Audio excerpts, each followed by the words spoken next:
E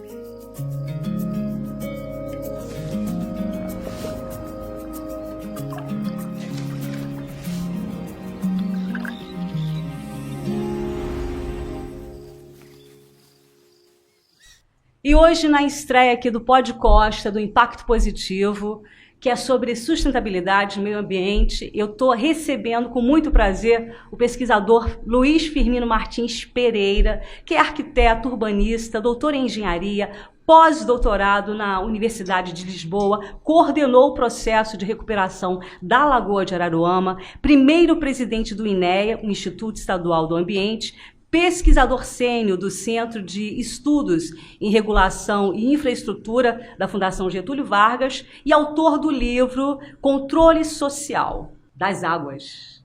Que bom tê-lo aqui, já deixa eu te dar feliz ano novo, né? Começando esse ano de 2025 e muitas responsabilidades ainda mais, não é isso, Firmino? Com certeza. Obrigado, eu que agradeço o convite.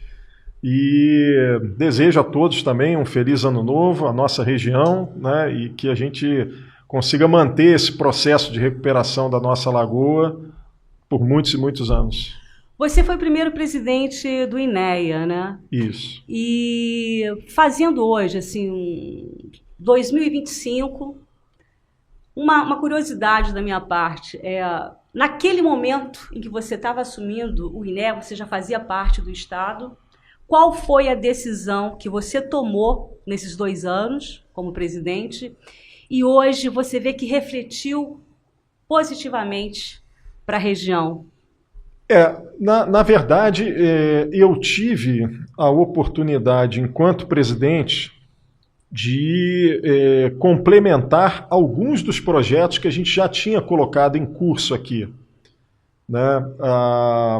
O processo que se iniciou com o consórcio Lago São João, né, foi criado em dezembro de 99, e ele leva aí 4 anos para conseguir ajustar os contratos de saneamento, para que as obras de fato começassem para valer de saneamento, que se completam em 2007, essa primeira fase de obras. A gente começa a experimentar alguma recuperação da lagoa, começa a haver uma reação importante. São 13 municípios, não é, Firmino? São. Na realidade, o início, a ideia era que o consórcio fosse com os municípios do entorno da lagoa, os 6. Só que, na ocasião, os prefeitos da bacia do Rio São João vieram para o processo e disseram: não, quem fornece água para a região somos nós, a gente também quer estar discutindo os problemas ambientais da nossa região. Foi boa essa decisão, foi muito boa. E aí passamos para 13, no princípio 12 municípios, depois entrou mais um.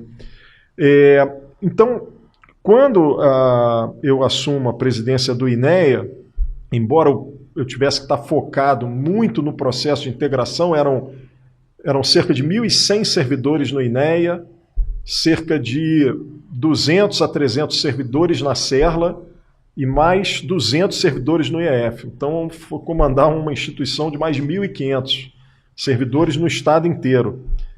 E isso foi um processo bastante difícil, né? Você pegar 3 instituições que tinham 3 presidentes, 3 vice-presidentes, suas diretorias nos 3 órgãos, administrar isso, juntar tudo isso, enxugar para fazer uma nova gestão mais moderna. Mas eu acho que, voltando aqui para a região, eu tive a oportunidade de ir lá dar sequência a coisas que a gente já tinha iniciado. Nós vamos ter tempo de falar aqui sobre elas. Por exemplo, Parque da Costa do Sol. O Parque da Costa do Sol é o maior parque descontínuo do estado. São mais de 10.000 hectares de parque.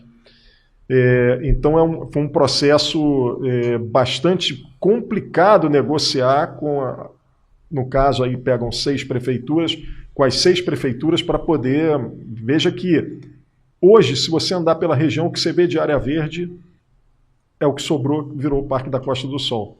Seja em Saquarema, em Araruama, em Arraial do Cabo, em Cabo Frio e Búzios. Essas áreas são áreas importantes, né? São áreas importantes porque a especulação imobiliária, ela não tem muita ordem, ela é meio caótica, né? E a gente viveu isso depois da ponte Rio-Niterói, quer dizer, vai se fazendo loteamento, vai se expandindo, E no final, se você de fato não der uma parada para refletir como é que fica isso, daqui a pouco a gente não tem mais área verde na região, não teria mais área... Se isso não tivesse acontecido, hoje seria um descontrole total. Não teríamos essas áreas. Não sei se chegaria a esse ponto, mas... Búzios, por exemplo. Pode ser que a gente ainda não tivesse chegado a essa fase, mas estaria se devorando aos poucos essas áreas aí, que são áreas belíssimas e que fazem a região ser o que é, né? A lagoa, a restinga, é a característica ímpar das águas claras, né? Das encostas. Se a gente de fato acabar com isso, vai chegar uma hora que, né, as pessoas não vão vir. As nossas dunas são ímpar. Quem vai a Lençóis Maranhenses e vai ali a Cabo Frio e anda no meio das dunas, pode ver o quanto as nossas dunas são relevantes. Você, como pesquisador, e essa biodiversidade, né, enriquecedora da região, ela é fantástica realmente, né? Outros processos que a gente teve também, conseguimos fazer a demarcação nessa época da faixa marginal da lagoa, que é a faixa que protege, né, o entorno da lagoa, que era fundamental, era um pleito antigo. Tivemos trabalhos também na bacia do Rio São João muito importantes, programas de proteção das microbacias, programas de reflorestamento lá nas microbacias. Tinha programas em que a gente fazia carvão de forma totalmente irregular, desmatando e queimando na mata, e a gente foi trazendo esse pessoal para processos de recuperação, de vegetação e das nossas nascentes, né? Porque Cachoeira de Macacu e Rio Bonito é onde nasce a bacia do Rio São João, que alimenta a Lagoa de Juturnaíba, a represa, e que, em última instância, é a água que a gente bebe aqui, né? Muita mudança nas políticas públicas através do consórcio municipal? Muita. Esse foi o grande mérito do consórcio, porque você tem uma mudança política a cada 2 anos, na verdade, porque uma hora muda o governo do Estado e outra hora mudam as prefeituras, né? Então você tem qualquer programa de recuperação, ele é um programa de médio e longo prazo.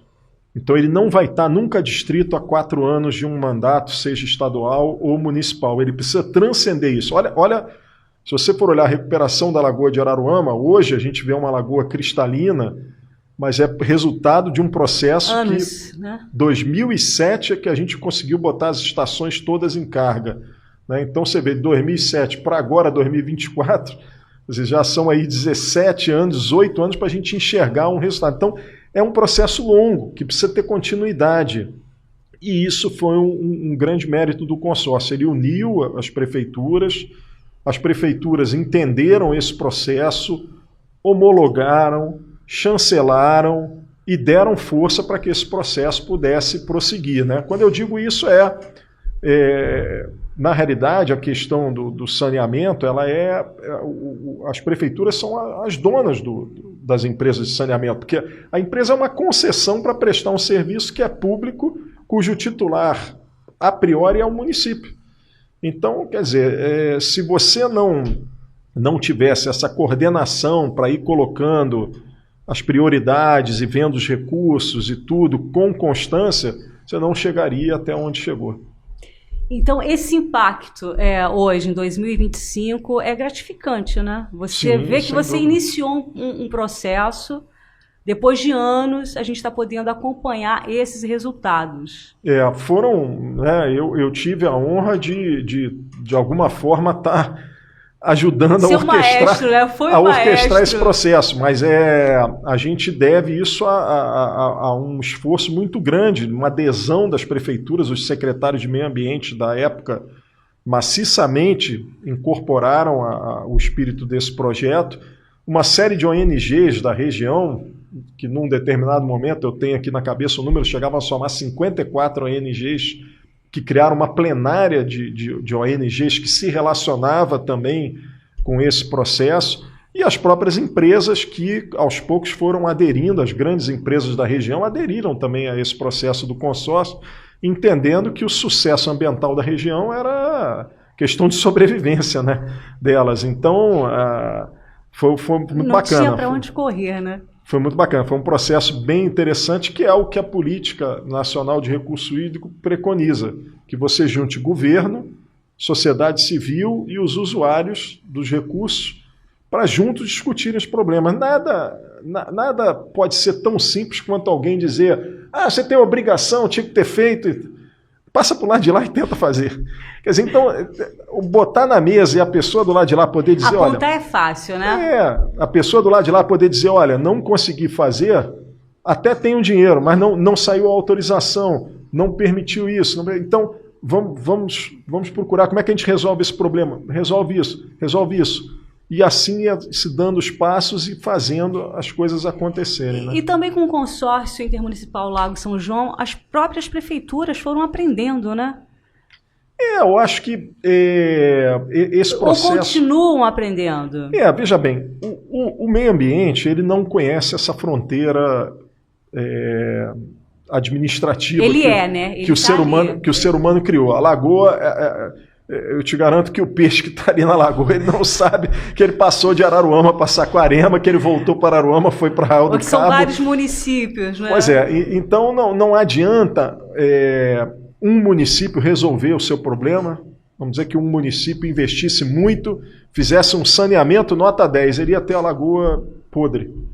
Porque todos os municípios tinham que se envolver e resolver o problema. Porque não adianta, o meio ambiente não conhece essa fronteira administrativa. Até hoje, entendeu? Existe um pouco de resistência ainda com relação até à mudança de governo, não. Uma coisa que você citou, ou realmente essa conscientização ela bateu? Não. Ela existe, ela é real? Esse processo já tem, ele é maduro, já são mais de 20 anos da formação desse consorciamento, mas é preciso manter essa chama viva. Há ainda problemas, até porque as cidades crescem, novas ruas são urbanizadas, novas manilhas aparecem na lagoa, e é preciso estar o tempo inteiro vigilante. É um crescente, tem que ir adequando, né? Tem que ir adequando, que tem que ir colocando para dentro, para que você possa, de fato... A gente tem problemas ainda, né?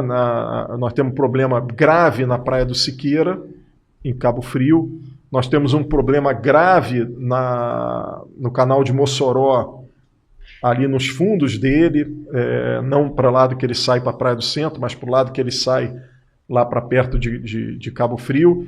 A gente tem problemas graves ainda, porque ali os projetos não chegaram ao final, né, que era a interrupção total de qualquer lançamento naquele ponto ali, ainda que em tempo seco. Né? Então a gente ainda tem algumas coisas que o pessoal vai brigando e vai perseguindo para poder ir, de fato, eliminando esses pontos. Né? É possível essa eliminação, Firmino, com toda essa persistência, né? Porque isso vem vindo já há um longo tempo. Mas ainda assim enfrenta resistência, porque toda vez que tem um problema ou uma dificuldade, é muito fácil enfim, de alguma forma a pessoa olhar e falar: está tudo errado, isso tudo que foi feito está errado, é por isso que está... Mas a pessoa não sabe o que era antes, não tem ideia de como a gente conseguiu avançar. E, de fato, tem coisas que ainda estão erradas, que precisam ser resolvidas. Mas, como eu digo, é um processo que tem que ser persistente, tem que ser identificado o problema, mapeado, traçada a solução, e aí todo mundo tem que partir para ajudar na solução. Solução envolve recurso, então a concessionária normalmente senta com o consórcio e vê: olha, nós temos tanto para aplicar esse ano, em que nós vamos aplicar, qual é a prioridade? Então, esse diálogo é fundamental, porque senão você pode também gastar dinheiro numa coisa que não é que não precise, mas que... médio e longo prazo. Não é uma coisa que tão urgente quanto aquilo que precisa ser feito. E durante muito tempo a gente conseguiu fazer isso, e isso que deu esse diferencial, né? Prolagos, uma das concessionárias, 25 anos, completando 25 anos, né? Sobre a coleta em tempo seco. O resultado hoje da Lagoa de Araruama se deve também a esse procedimento? O resultado se deve maciçamente ao tempo seco. Se a gente tivesse feito... O saneamento da região tinha um custo estimado na época em 3 bilhões de reais, há 20 anos atrás. E nós não tínhamos esse dinheiro nas concessões. porque com toda a receita de arrecadação das concessões para chegar a 3 bilhões, nem nos 30 anos elas chegariam, fora o que elas tinham que gastar para operar. Então, a solução que foi feita na região, naquela época, consumiu 300 milhões e conseguiu se tratar 80% de tudo que caía na lagoa. E isso é que fez a lagoa começar a respirar, junto com a abertura do canal de Itajuru, a retirada da ponte que estrangulava lá a entrada. Então, essas duas questões, parar de agredir a lagoa com o esgoto e fazer a troca hídrica, era com certeza o caminho e foi o que fez a lagoa estar recuperada. Por que eu digo que se não fosse o tempo seco não estaria? Porque se você pegasse aqueles 300 milhões e gastasse só em rede separativa, você teria hoje, assim, na melhor das hipóteses, uns 15, 20% de tratamento de esgoto na região. E a lagoa continuaria recebendo 80%. Ela não aguentaria com 80%. Ela estaria hoje já mais do que... pior do que teve naquela fase dos anos 2000, ali do início dos anos 2000. Hoje, por exemplo, na região, qual o número, assim, aproximadamente, dessas estações de tratamento? Em torno de 7, 10? Não, você já tem... superou? Não, a questão não é o número, a gente fala em litros por segundo, que é o volume que é tratado. Então, você tem Araruama tratando mais de 150 Ponte litros dos Leites, por segundo. né? Ponte dos Leites, você tem Búzios outra também aqui. é um destaque. Você tem Novo Horizonte também. Você tem Cabo Frio, você tem duas estações também, tem a do Siqueira e tem outra lá em Jardim Esperança, tratando seguramente mais de 500 litros por segundo.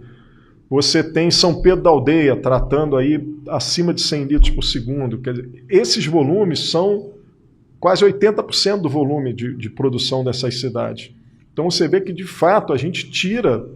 Quando eu falo volume tratado, você pode traduzir em três poluentes básicos que acabam com a lagoa.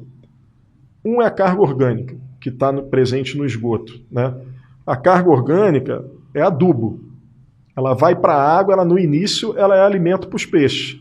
Mas a partir de um certo momento, ela começa a virar um adubo que só ajuda a proliferar a alga, ao crescimento das algas. O outro é o nitrogênio, que é outro adubo, e o fósforo. Esses três componentes presentes no esgoto, eles são adubos e eles, em grande quantidade, começam a fazer uma produção de algas grande. A alga consome o oxigênio da água, o oxigênio vai a zero, o peixe morre, a alga entra em decomposição e você tem o quê? É o que a gente chama de poluição. Poluição é desequilíbrio. Então você tinha a lagoa totalmente desequilibrada. A gente via aqueles tapetes verdes imensos de produção de alga porque tinha alimento à vontade para essas algas. Hoje você vê a lagoa cristalina e a concha voltando. Você vê inclusive a concha a gente chama de bentônico. Bentônico é aquilo que vive no fundo da água e a concha vive no fundo. Ela precisa que a luz atravesse, precisa chegar até ela e isso hoje já volta a acontecer e as conchas estão voltando para a lagoa. Cavalo marinho, tem outras coisas aí acontecendo também. O Firmino é de Brasília, mas já está desde novo e sempre no Rio de Janeiro, né? Já quase um carioca da gema. Eu nasci em Brasília, mas vivi... Você atualmente mora em Araruama, mas já frequentava na sua adolescência Araruama. Então você é da época em que você mergulhava na lagoa. Sim. Firmino voltou a mergulhar? Sempre. Eu velejo na lagoa a vida inteira, nunca parei de velejar. Mesmo nos tempos ruins eu velejava. Mas hoje eu velejo com muito mais prazer. E como que você vê, a gente já pensando, já que a gente está falando de uma coisa de tempo, né? Fomos a 99, 2007, por aí. Como que você acompanha isso como pesquisador daqui a 10 anos?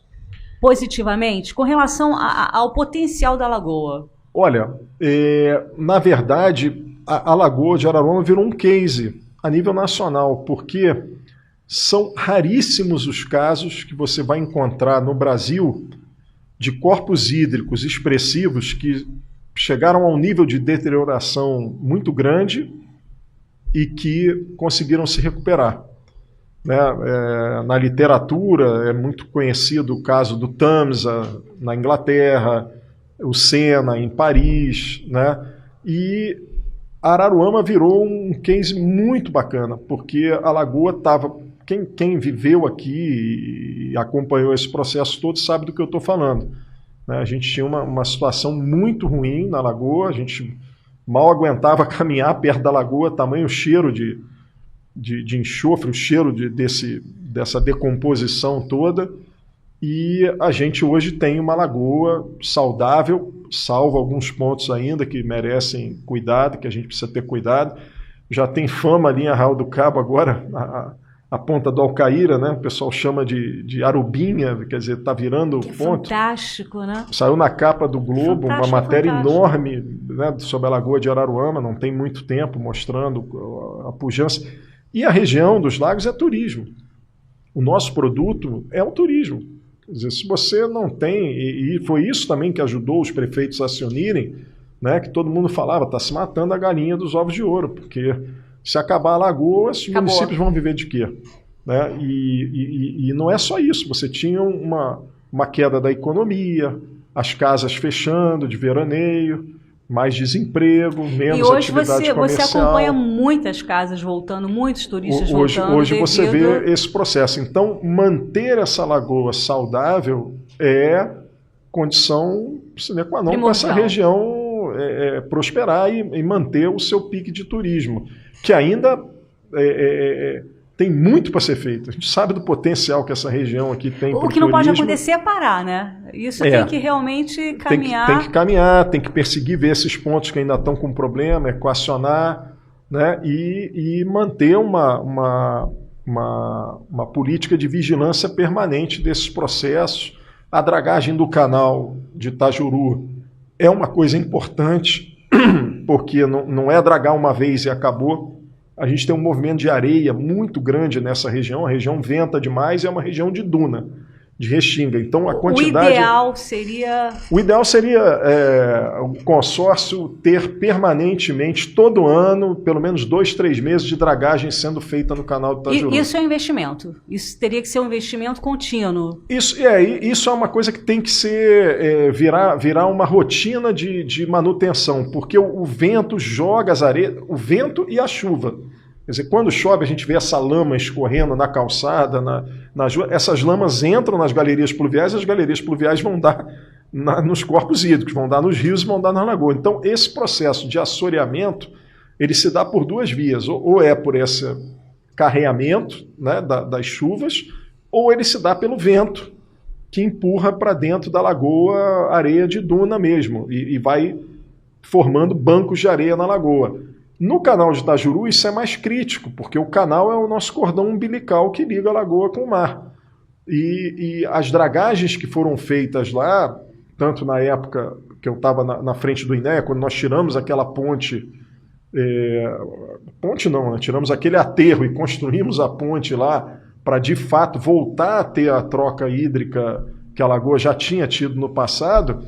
Aquilo ali precisa ser mantido, porque se a gente não mantiver esse canal em boas condições, a gente vai tratar o esgoto, mas a gente vai ter problema, porque a renovação de água é parte do processo fundamental para a manutenção dessa lagoa. Essa é uma prioridade. E outras, como a gente está falando do futuro, né?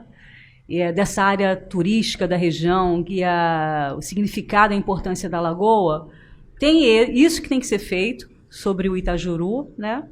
E o que mais, assim? Você fala, olha, é uma coisa também que tem que ser feito continuamente e a gente tem que estar atento com isso. Eu acho que a gente tem que, sobre esses aspectos que envolvem a lagoa, a gente tem que ter vigilância sobre a faixa marginal de proteção, que são os primeiros 15, 30 metros da lagoa, que a gente não pode deixar ocupar, porque essa área é fundamental para o equilíbrio da lagoa e para você não ter alterações, perturbações.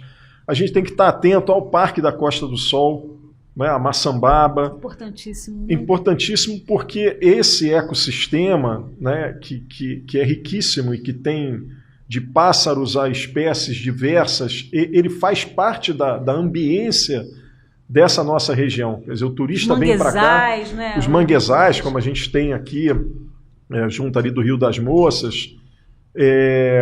Então a gente tem que estar em permanente atenção e incentivando o turismo, porque a preservação envolve o conhecimento, né? Então, quanto mais a gente puder fazer sede nesses parques, trilhas de visitação, para que as pessoas conheçam, né, o que são as espécies de restinga, como é que funciona aquilo ali, o que tem, que tipo enfim, de fauna, de flora que tem nesses lugares. A riqueza que existe na região, né? É isso que vai manter, de fato, a pujança turística da nossa região. Por exemplo, unidades de conservação, a gente tem várias, né, na região, né? Tem a Marinha do Arraial do Cabo, Maçambaba, como você citou, Dunas de Cabo Frio, Serra de Sapiatiba, APA do Pau-Brasil, e também do Mico-Leão Dourado, né? Tem. Essas são basicamente, tirando a reserva de Arraial do Cabo, que é federal, né? A APA de Maçambaba, Sapiatiba e Pau-Brasil são APAs estaduais, são grandes, né? E o Parque da Costa do Sol, que é estadual, ele se sobrepõe com a APA nas áreas de preservação principal. Porque a APA é o que a gente chama de Unidade de Proteção Sustentável. Ou seja, a APA é uma área que é bonita e que precisa se ter cuidado, mas não é proibido ter atividades nela. Só se deve ter mais cuidado com o tipo de atividade que você vai ter. São três áreas que envolvem 6 municípios, né? Que é Maçambaba... Sim, Maçambaba, que vai de Saquarema até Arraial do Cabo. Serra de Sapiatiba, que é basicamente São Pedro da Aldeia. A APA Pau-Brasil. E a APA Pau-Brasil, que pega Cabo Frio e Búzios. Então, essas 3 APAs... a principal, elas acabam funcionando como a zona de amortecimento do Parque da Costa do Sol. O Parque da Costa do Sol ele é fragmentado, como eu disse, é o único parque estadual fragmentado. Ele tem, não sei nem quantos fragmentos, mas ele tem 10 mil metros quadrados, 10 mil hectares ao todo, e vários fragmentos em Saquarema, em Araruama, em Iguaba, em São Pedro, e ele está rodeado pelas APAs. Então, o cuidado das APAs é exatamente para você ter esse buffer em volta das grandes áreas de proteção, né? E que podem ter o uso turístico nessas áreas, e nas APAs pode ter o uso e ocupação humana, desde que você tenha o máximo de cuidado com isso, né? E a fiscalização desses espaços, hein, Firmino? O que acontece? Uma das coisas que no Brasil sempre foi muito complicada é o papel do município, do Estado e da União na proteção do meio ambiente, né? E quando eu tive à frente do INEA, eu consegui criar as primeiras regulamentações. O governo federal tinha aprovado uma lei complementar, que é a 140, que dizia que a atribuição local é do município, quando envolve mais de um município ou determinados tipos de atividade é do Estado, e quando envolve mais de um Estado, área de marinha e tudo, aí passa a entrar o IBAMA. E a gente conseguiu reunir, que era chamado de tripartite, essas 3 estruturas, 3 esferas, e discutir, porque nem sempre a prefeitura está capacitada, pronta para dar o licenciamento, então o INEA tem que suplementar, nem sempre... Acontece aquela burocracia... Então isso até hoje ainda tem um equilíbrio tênue, mas já se iniciou, e os municípios estão cada vez mais se estruturando para assumir esse papel, né? Porque, no fundo, como em tudo, né? O município é quem está ali na frente. Também os crimes ambientais, eles continuam, né? Sim, e eles acontecem no município. É o município que vê primeiro, é o município que sabe primeiro. Como você falou tudo. Também da especulação imobiliária, né? Sim, que também não parou até hoje. Sim, quem dá licença primordial é o município, né? Para o uso do solo. Quem define o uso do solo é o município. Então, esse empoderamento do município é muito importante, né? Para que você não fique esperando uma estrutura do Estado ou federal para resolver um problema que está ali na frente de todo mundo, né? A APA de Maçambaba é um patrimônio cultural e natural e cultural? Olha, tem muitas questões aqui da região que envolvem patrimônio cultural. Se a gente for olhar o processo histórico dessa região, o nome da APA do Pau-Brasil tem a ver com a árvore pau-brasil, que era explorada aqui do país durante muitos anos, foi tirada. O sal, que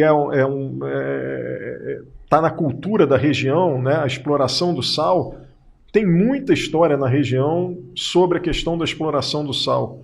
Quando a gente vê aquele canal do Mossoró lá, ele foi feito para as barcaças de sal que saíam de Araruama chegarem ao porto lá em Cabo Frio e Arraial do Cabo, quer dizer, então tem muita história, muita cultura, a própria exploração de conchas que se deu por muitos anos na Lagoa, né, e os canais que foram feitos em Arraial do Cabo para chegar à fábrica, Eclusa, enfim, a região tem muita cultura, sim, associada às suas questões ambientais para poder mostrar. Tem muita coisa.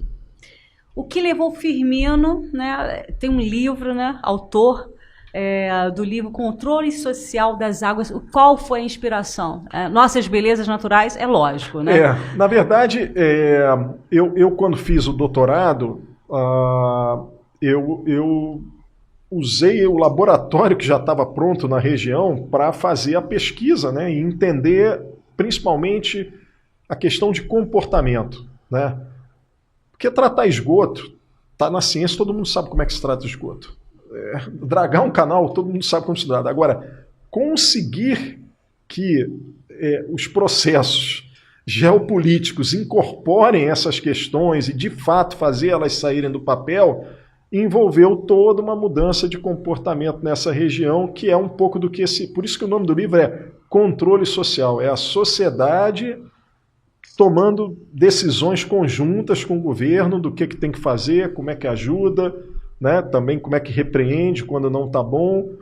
E isso foi basicamente o objeto da tese do doutorado, que depois eu transformei num livro e conta uma série de histórias, né, desse período, né? Tem coisas assim, bem interessantes, né? Impossível da gente tratar aqui, mas de momentos que se viveu nesse processo, né? de embate, né? Por exemplo, para que a agência reguladora incorporasse os temas da região que já estavam basicamente amadurecidos e definidos, os pescadores desciam, levavam as redes com todas essas algas podres dentro do auditório, botavam isso tudo lá, ficava um mau cheiro, um mal-estar lá dentro. E a gente... Então o livro conta um pouco dessas histórias, tem muita coisa... Das suas histórias, principalmente, porque você sempre esteve também à frente, sim, né? Mas dessas realizações e luta. Na realidade, é um retrato de muitas das coisas que aconteceram ali para que você pudesse... Inclusive a própria reunião de formação do consórcio, que foi feita em Araruama, mais de 600 pessoas. Na Gigi? Aqui. Não, a reunião foi aqui aqui ao lado, era o único lugar que cabia, na igreja, ali em frente à escola bilíngue, agora, aquela igreja grande que tem ali. É a Batista, que A formação do consórcio se deu ali, porque tinha mais de 600 pessoas, não tinha um lugar ali que coubesse, só coube lá. E foi feita lá, a reunião de formação em, se eu não me engano, 17 de dezembro de 1999. A reunião que reuniu todos os prefeitos pela primeira vez e vieram os prefeitos da bacia do São João para se juntar, e aí foi feito o ato constitutivo ali da criação. Você sempre teve uma relação muito próxima do Mink, e ela continua. Continua. O Mink é uma pessoa que ele tem uma militância nessa área ambiental. Eu costumo dizer o seguinte, eu que mexo com isso, né? Se você for olhar, praticamente 95%, pelo menos mais de 90%, seguramente, das leis ambientais do Estado do Rio de Janeiro foram feitas por ele. Da lei que trata do estudo de impacto ambiental, a lei de punições, a lei de recurso hídrico do Estado.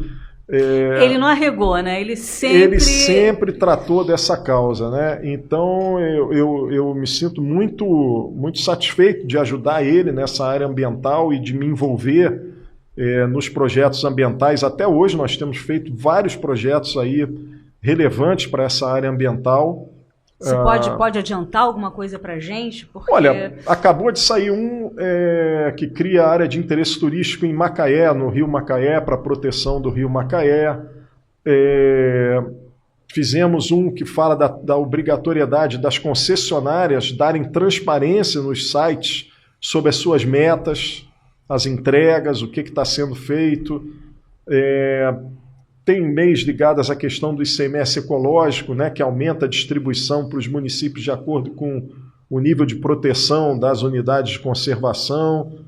E por aí vai. Agora tem uma que está em análise na Alerj, vamos ver se esse ano, acho que ela vai sair, que cria o Sistema Estadual de Unidades de Conservação, porque hoje a gente só tem o federal, mas o estadual ele é mais amplo, mais detalhado, né? Ele vai incluir a figura do parque fluvial, que é muito importante, por exemplo, para as áreas da metrópole que são mais adensadas, para que a população, ao invés de ocupar indevidamente a beira do rio, tenha um parque fluvial na beira do rio que a população possa usar e que na hora da chuva aquilo pode ser inundado, que não vai fazer mal para ninguém, porque o rio, de fato, na hora da chuva, ele precisa sair da calha, às vezes, e ocupar espaços onde a população não deveria estar. Que é dele, né? Mas a população, para proteger isso, ela precisa sentir o pertencimento. Então ela tem que saber que ali é o quintal dela, para brincar, para usufruir. Para cuidar, né? Para plantar. Mas não só para plantar e preservar a mata, para tudo, né? Estou falando das áreas urbanas, principalmente. Então a gente traz alguns conceitos novos que não tem na federal, mas que vão passar a ter na estadual. Então isso vai ter um grande impacto, né? A gente falando do futuro, isso é positivo, sim, isso dá para alegrar o coração, né? Isso é mais uma legislação. Uma lei que também o MINC colocou na Constituição e que, enfim, uma coisa que está até hoje é o Fundo Estadual de Conservação Ambiental, que recebe 5% dos royalties de petróleo, e esse fundo tem sido um grande fomentador e financiador de projetos ambientais no estado inteiro. Aqui mesmo na nossa região, ele ajudou vários desses projetos aqui que foram feitos, enfim. Tem bastante coisa, né? Não para, a roda não para. Próximo livro para a próxima roda. Olha, vamos ver, quem sabe... Mas já saiu do papel? Já tem bastante coisa tratada sobre esse tema de tempo seco. Eu acho que esse tema ainda é um tabu. A comparação até que você faz da Europa para o Brasil, né? O que acontece? De alguma forma se criou um estigma de que separador absoluto...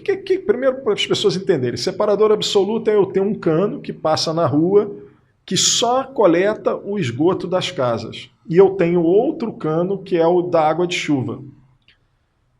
Mas o que acontece em geral nas cidades do Brasil é que primeiro vem o calçamento com o cano de chuva para acabar com as valas negras. Então, os esgotos já de alguma forma vão sendo conduzidos por esse cano. E o tempo seco é tão somente você pegar o final desse cano e levar para tratamento. A Europa não só começou a fazer isso no século XVIII, XIX, como hoje obriga. Os Estados-membros da União Europeia são obrigados a tratar o que está na galeria pluvial, inclusive esgoto, porque nenhuma dessas cidades conseguiu ter separador absoluto que funcione 100%. Todo mundo tem um mix de solução. Aonde dá para ter separador absoluto, você vai ter, que bom, está separadinho, melhor. Aonde não dá, você trata o sistema de tempo seco e vai melhorando esse sistema. Por que ainda existe, ambientalistas, enfim, essa resistência do tempo seco? Acho que assim, é um dogma. Óbvio que se você falar, o que é melhor? Eu coletar o esgoto, ele ir por um cano e vai para o tratamento, e a chuva cai num outro cano e escorre para a lagoa. O que é melhor? Esse é um mundo ideal. Só que esse mundo ideal não existe. Tem que ser um mundo prático. O mundo prático é um mix desses dois. Eu vou ter, aonde dá para ter o separador absoluto, e é primordial que eu o tenha, ele tendo. Aonde não der, porque quando ele chega depois da cidade já está pronta, ele não consegue fazer as conexões todas. Então você acaba tendo o esgoto correndo na pluvial e você não consegue ter 100% de eficiência no separador. Então, não é só uma questão de custo. E aí tem uma outra questão que eu tenho estudado muito, que é o seguinte. A chuva, quando ela cai e ela faz o que a gente chama de efeito de runoff, que é o nome científico disso, que é o carreamento, ela lava o solo, você traz uma quantidade de poluentes enormes que vai desde fezes e urina de cachorro das calçadas, de pombo, leva tudo, né? Borracha de pneu dos carros, hidrocarboneto que acabou saindo da descarga desses, enfim, inúmeros automóveis. Isso tudo vai para o conduto da água pluvial. E isso tudo vai para o corpo receptor. E isso é tão ruim para o corpo receptor quanto o esgoto. Ainda que você consiga separar, por isso é que a Europa hoje obriga a tratar, porque ainda que você consiga separar, você tratar, principalmente esses primeiros 15 minutos da chuva, tudo aquilo que está vindo ali, é fundamental para que você, de fato, tenha saúde no corpo hídrico, na sua lagoa, no seu rio, na sua praia. A arquitetura sempre foi o foco ou existia um lado B? Não, a arquitetura... Paixão? A arquitetura sempre foi o foco, embora a arquitetura, quer dizer, eu sou de uma época em que se formava, ainda tem muito isso no Brasil, principalmente, arquiteto e urbanista. Então, eu me formei como arquiteto e urbanista. Então, o planejamento das cidades, e o esgoto não está fora disso, e o meio ambiente não está fora disso, e o ser humano não está fora disso, o planejamento das cidades é arquitetura. Então, você cuidar desse espaço, da ambiência do ser humano e como é que ele vai conviver com o espaço construído, que é a arquitetura, e com o espaço natural, é fundamental, né? E é uma coisa que hoje a gente busca. Quantas cidades hoje... Nós tivemos... durante muitos anos uma visão que o mundo todo teve, fordiana, que a gente chama, que é a visão dos carros. As cidades foram feitas para automóvel e pouca calçada, pouco espaço para as pessoas andarem, muito espaço para os carros estacionarem, pouca preocupação com transporte, com acesso. Hoje, o que é uma cidade inteligente? Uma cidade inteligente é aquela que você nem precisa do automóvel. Você tem o que chama de walkability, que é espaço para caminhar e aprazível, né? Com árvore, com conforto térmico, com comércio, eu passar na padaria, comprar meu pão, passar no mercadinho enquanto estou caminhando para casa e acessar um bom transporte que me leve a qualquer lugar enfim, da cidade, do estado, né? E isso é que se persegue hoje. Ou seja, o moderno acaba sendo aquilo que um dia a gente até um pouco que já teve, mas desaprendeu. E hoje está correndo atrás do prejuízo. Mudança climática, qual a tua visão sobre isso? Não, a mudança climática... Porque está uma loucura o que está acontecendo, né? A mudança climática talvez tenha que fazer muito redesenho na cabeça das pessoas, muito entendimento, porque...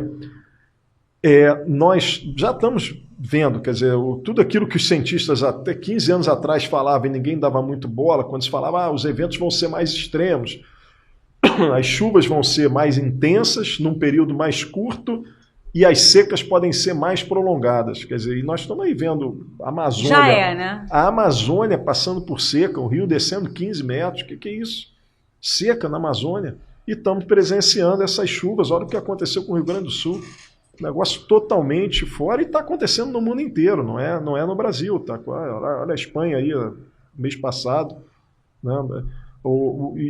E por mais que você faça uma previsão, aquilo tem sido potencializado muito mais. Você imagina, vai chover 200 milímetros, chove 800. 800 milímetros é uma coisa impensável numa cidade. Né? Então a gente vai ter que não só... correr atrás das políticas públicas que diminuam essa questão do agravamento do clima, mas principalmente as pessoas vão ter que aprender seus comportamentos, que são duas coisas que a gente chama. Uma é mitigar, né, e a outra é se adaptar. Então a gente precisa se adaptar mais a essa questão na hora das chuvas, entender, e as cidades vão ter que ser ajustadas para isso também. Firmino, como pesquisador, né, nessa visão ampla que você tem do mundo, para o nosso universo, que é a região dos lagos, né, sobre essa mudança climática. Hoje, uma chuva aqui, a gente sabe o que acontece, né? Uma explicação que você já deu, inclusive das construções, né, o não planejamento... E aí hoje a gente vem falar sobre sustentabilidade, cidade ideal, como você acabou de falar, a gente está voltando para algo que nós tínhamos e a gente não cuidou. E a região dos lagos? Com todo esse potencial da lagoa, das praias, turisticamente, mas a urbanização ela continua, né?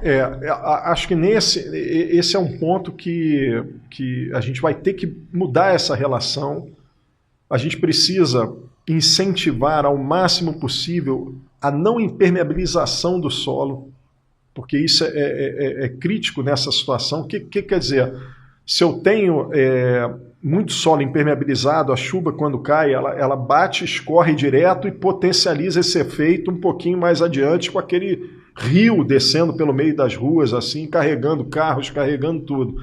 Então eu preciso ter áreas protegidas, que a gente já criou uma série delas e devemos continuar estudando agora à luz da... Voltar a plantar árvores, né? Plantar árvores para ajudar a segurar um pouco disso e criar políticas que incentivem.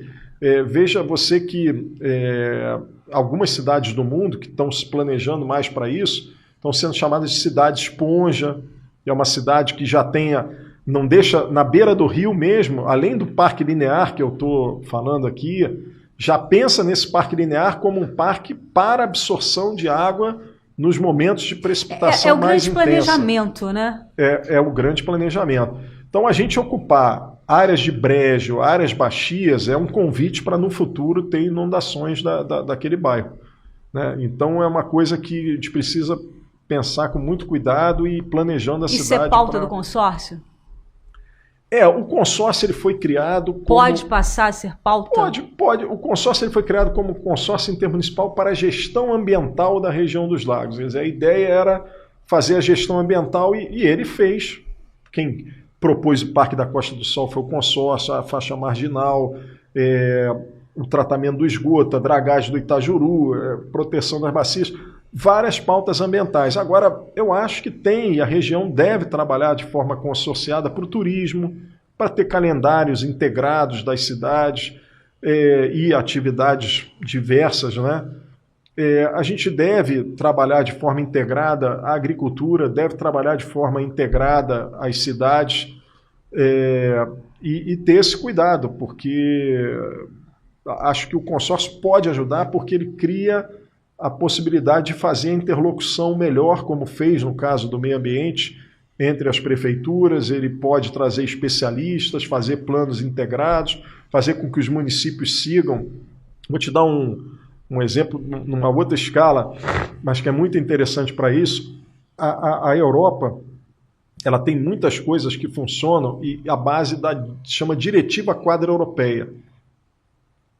Os 30 Estados-membros se reúnem no Parlamento Europeu, decidem uma situação e todo mundo vai ter que implantar aquela situação. Alguns com uma velocidade um pouco menor, porque tem menos recurso, outros com uma velocidade maior, porque já estão... Mas o objetivo da Europa é fazer todo mundo chegar no mesmo padrão. Então, isso é muito, muito interessante, quer dizer, então isso extremamente positivo, né? Imagina que isso é um grande consórcio de estados, né? Mas você pode, num consórcio de municípios, ter o mesmo objetivo, né? E essa prática já é feita na saúde, quer dizer, já há o consórcio de saúde que faz compra integrada, né? Se você vai comprar remédios para as cidades, é óbvio que você comprar para todo mundo junto, você vai conseguir preços melhores e distribuição regionais, estaduais. Aqui, Araruama sempre teve isso, né? Aqui funcionava a FEEMA, a Serla, a Emater regional, o Hospital Estadual Regional. Araruama já foi o polo, né? A Araruama teve, até pela questão geográfica central, ela sempre foi sede regional de diversas coisas, mas é mais do que isso. Para ser sede regional, também tem que estar articulada com... Tem que ter um amadurecimento, né? De vontade, todos. De ações. Eu acho que essa questão vai sempre permear. Quanto mais você conseguir fazer de forma integrada, melhor vai ser. Porque não adianta, até na violência, né? Não adianta, como eu digo, você pode tratar o esgoto numa cidade, as outras não tratam, você não vai ter lagoa. Você pode ter uma cidade com alguma solução de segurança, mas se os outros também não têm, não vai resolver, vai afetar todo mundo, e por aí vai. Por isso que até a importância dessa conexão dos municípios e dos governos, né? Sim. Entre si. Isso. Ter essa parceria, né? Exatamente. Então a gente tem que... Parceria de irmãos, né? Eu acho que... Agora, pode ser através do consórcio Lago São João ou de outros consórcios, ou altera o estatuto do consórcio e amplia. Isso aí é uma coisa que... Então fica aqui, né? Essa espera... com essa questão ambiental que a gente sabe também que é muito importante para a sobrevivência, né, Firmino? Eu acho que a região tem assim, vamos dizer, bons exemplos, né, sabe a receita do bolo melhor do que outras regiões que não conseguiram. Foi tentado consórcio em outras regiões e não deu certo. Não é fácil. Mas eu me lembro que teve muitas brigas, né? Sim. Foram muitas brigas Sim, entre os municípios para poder conseguir realmente chegar onde chegou hoje. Há muita incompreensão também do processo. Vou relembrar um fato aqui. Quando se estabeleceu no consórcio o consenso de que era preciso dragar o canal de Itajuru para melhorar a troca hídrica com a lagoa, muitas pessoas de Cabo Frio foram contra. Vai poluir a Praia do Forte se dragar, porque a Lagoa de Araruama vai trocar mais água e vai poluir a Praia do Forte. Quer dizer, e houve movimentos para não deixar a draga funcionar. Né? E o pessoal ia para a rua. Eu acho até que no livro eu conto essa história no livro. E teve uma repercussão até internacional. Isso. Chegou a ter um negócio, foi para o Ministério do Meio Ambiente, para fora. E a gente reunia os prefeitos e argumentava: olha, não existe isso. O que vai acabar com a Praia do Forte é se a lagoa acabar. Porque a lagoa... É o contrário, né? Você não vai conseguir fechar a lagoa e ela não sair por lugar nenhum. Você pode até não deixar entrar água nela, mas a água que drena para ela vai sair por algum lugar. E vai sair exatamente na Praia do Forte. Então, se a lagoa apodrecer e morrer de vez, aí você vai ter a Praia do Forte ruim. Então, você tem que ir levando os argumentos e mostrando para as pessoas que... Foram várias resistências sendo quebradas. Você vê que se dragou o canal e não estragou a Praia do Forte hora nenhuma. Não teve isso. Quer dizer, e nem pode. E hoje a Praia do Forte está mais segura do que estava antes. Porque a lagoa estando sadia, a garantia de que a praia está sadia. Porque a água que sai da lagoa não causa nenhum tipo de problema. Se a lagoa tivesse se deteriorado a extremo, ela acabaria virando um valão lá dentro da Praia do Forte. Bem, enfim, de fato teve muito momento complicado e muita questão para ser transposta aí nesse processo. Firmino, eu quero agradecer a tua participação na estreia do Impacto Positivo, né? Ter você aqui na bancada é um privilégio. Imagina. E já aguardar uma próxima edição com o Firmino em 2025, né? Com grandes novidades para a gente, com tudo isso que está acontecendo. Porque a nossa região realmente ela é maravilhosa, né? E para a gente que mora aqui, desfruta dessas belezas, né? Turisticamente, da natureza, e ver um crescimento realmente feito com consciência, isso é gratificante, não é? Eu acho que a gente está num momento muito bom, né, para a economia da região, a Lagoa num processo de melhoria contínua, precisamos resolver uns probleminhas. E tomara que nada se esmoreça e que a gente siga dando sempre passos para frente. Né? E muito bom saber que você mora em Araruama, né? Eu me divido no Rio e aqui, mas mantenho aqui já desde 1988. Tá no coração, né? Não adianta, ficou no coração e isso é muito legal. Gente, então até a próxima. E finalizamos a nossa estreia, ou melhor, primeiro episódio do Impacto Positivo, podcast de meio ambiente da Rádio Costa do Sol. Acompanhe nas redes sociais. Até o próximo episódio.